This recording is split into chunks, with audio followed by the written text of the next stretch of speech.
The Palomar knot is often used to tie a line to a fishing hook. It's a simple but strong knot.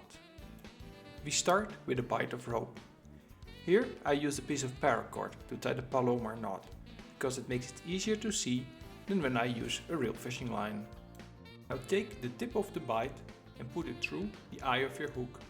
You can also use the Palomar knot to attach other objects to a line, but remember that the Palomar knot will not be easy to untie after it has been loaded.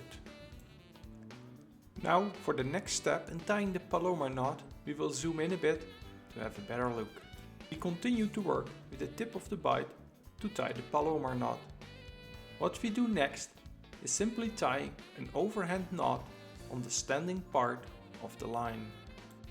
The final step when tying the Palomar knot is taking the bight and putting your fishing hook through that bight. When dressing the knot, make sure that the bight sits on the line and not on the shaft of your fishing hook. If it sits on the shaft of the hook, there's a high probability of it slipping.